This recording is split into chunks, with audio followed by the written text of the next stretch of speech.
Hi everyone, welcome to round 4 from the Bolton Easter. So I just won the grading prize in the Busy Person's Blitz and was also on 50%, which was a decent start. But there is no easy games in this section. I was paired against a 160 who was 176 on the last grading list, and there's been 2255 feed day and there's still 2061 feed day. However, the reason he was on 1.5 is because he sweats draws. But the draws do include, well, not in this tournament of course, but he's drawn in the last couple of years with players such as Richard Palliser IM, Dave Ledger FM, Taka Chipanga, over 200 ECF, etc. I also had black as well, not good. He played D4, which I expected, D5, and now I played, this is my first ever game responding symmetrically to 1 D4 because I was getting bored of 1 Nf6. He played Nf3, I played Nf6. Been looking at Bishop F5 to try and take advantage of white not playing 2c4 by getting the bishop outside of the pawn chain. 6, c4, e6, knight c3, c6, hoping for a run or some hack line. Queen b3, unusual. The queen usually goes to c2 in these lines, although it also gives me an interesting option of maybe d takes c4, queen takes c4, b5, queen d3 and bishop a6 with decent play. And knight b7, c takes d5, and now I could have played c takes d5, which is the exchange Slav. White's best move becomes 7 offer draw, and black's best move is 7 accept draw. Of course, playing via draw specialist in this Easter Sunday hack up, I fancied trying to go for the win, so I played e takes d5 and kept it unbalanced. I played bishop g5.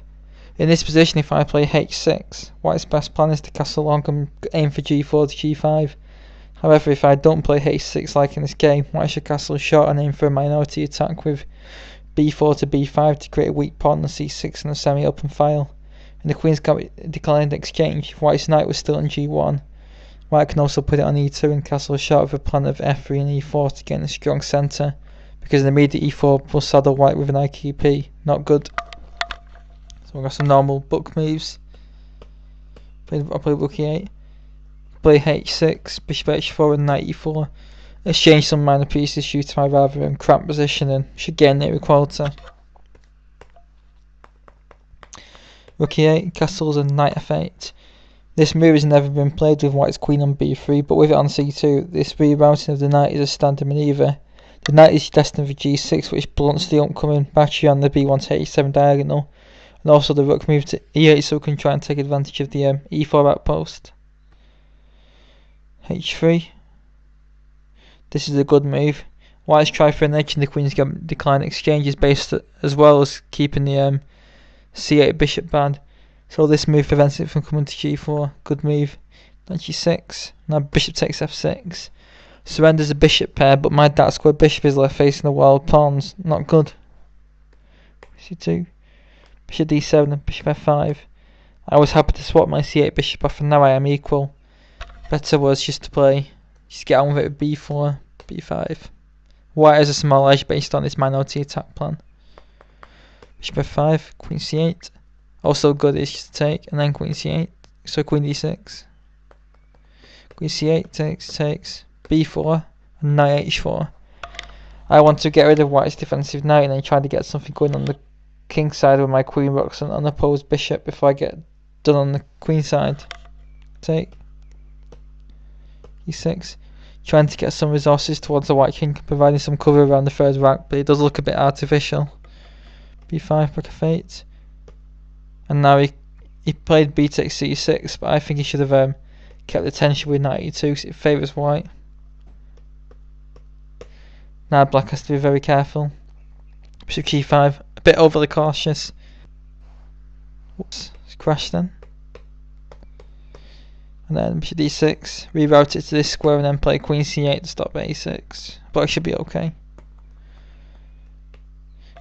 Stephen Jones after the game suggested queen f5 as being strong, and it does seem to give white the upper hand after this continuation.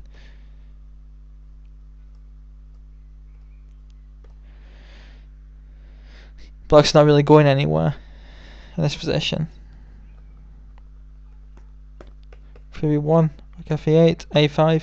Now a6 has to be stopped, otherwise white penetrates decisively on the 7th rank, but for some reason we will ignore this for several moves. I should of course played bishop d8, which I missed, a6, and then bishop b6. Black should be fine. White can be crazy and try and get a past a pawn with this sacrifice, but it's a bit dubious. Black should be able to defend and win with the extra exchange. g6. Well, I actually thought I was preventing a6, but white should play it anyway, because I thought I had this tactical shot. Bishop takes e3. The point being is now is that I'm opening up queen takes h3 and I can try and get some mate threats, but white plays rook b7. I play queen e6 to maintain the potential mate threats. F takes, queen takes e3. The problem is now is that f7 is weak, so I have to say this: white is winning. But he played a bit of prophylaxis with king h1, so of course I could play this again, but I played rook h6, trying to get some stacking on h3, which is never going to work. So he could have played a6, but he went knight g1, very passive.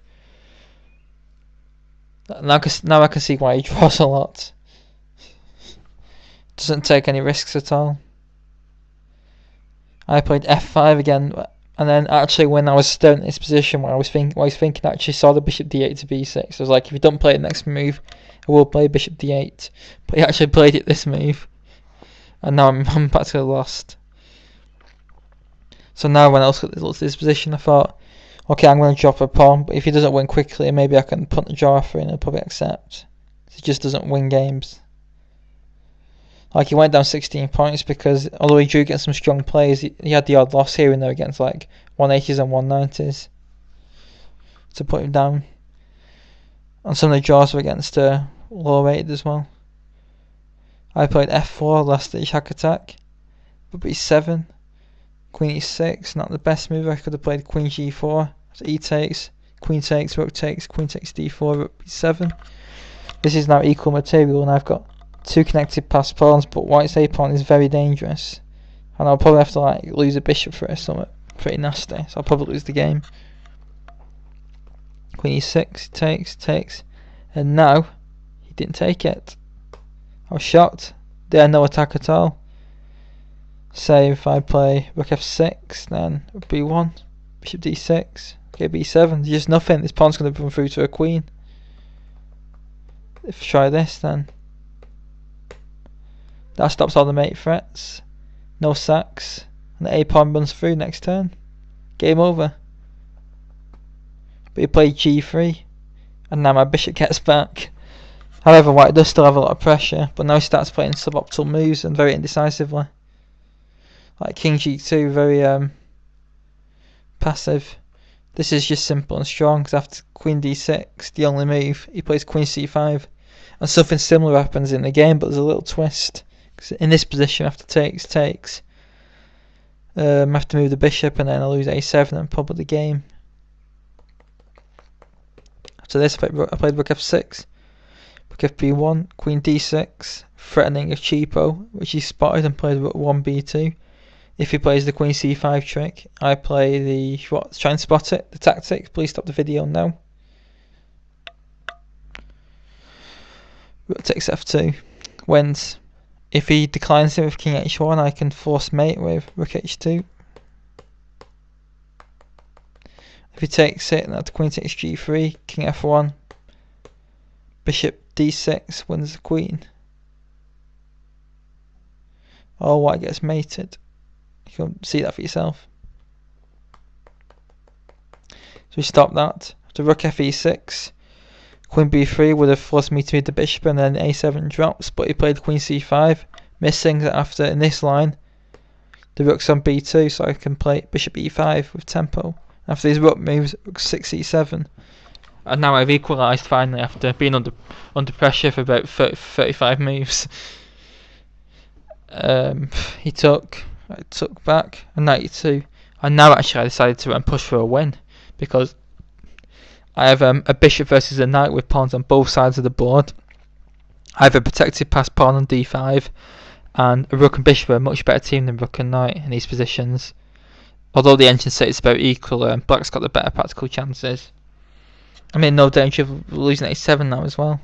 I'm also well up on time. Bishop f6, knight c3, d4, past pawns must be pushed. Knight a4, the knight in the room is dim, the pawn goes forward another square, rook d2. And now I missed a tactic in this position. I could have played rook e2. After rook takes d3, rook a2 actually wins the knight, because if knight c3 I've got rook a3.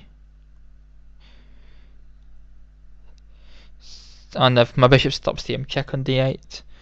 So you can try knight b6, trying to get two connected passed pawns, but of course that one drops, and I stop this one, and black should win. Piece up for a pawn. Of course, they've got to be careful. So even when I have to win that pawn, I have to not lose my c pawn. So it would be quite drawish, but it should be a win. This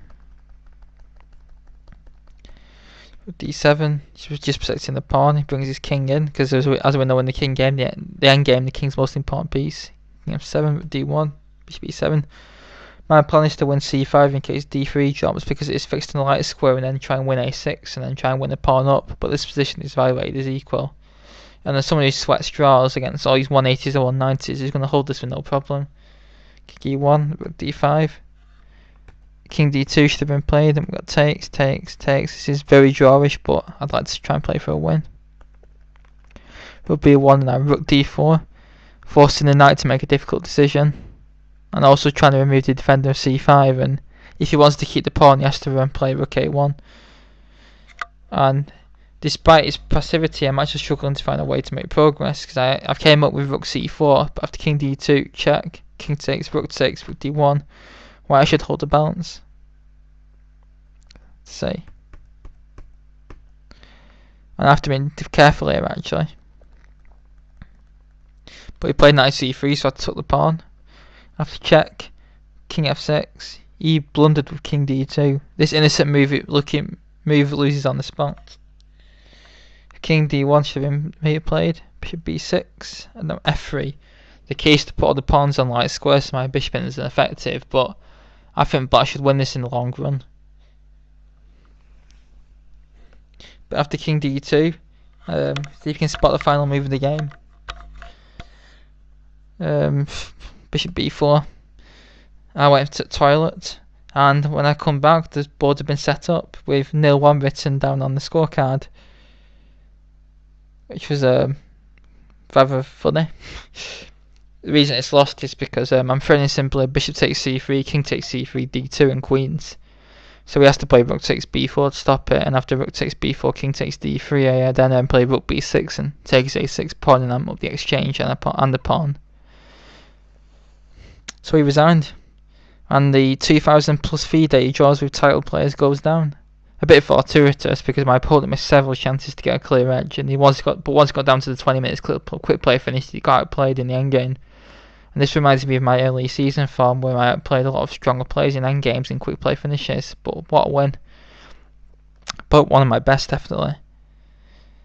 And yeah, I hope you enjoyed it, and see if I can build on this in round 5. So please leave any comments and thoughts. Thanks very much.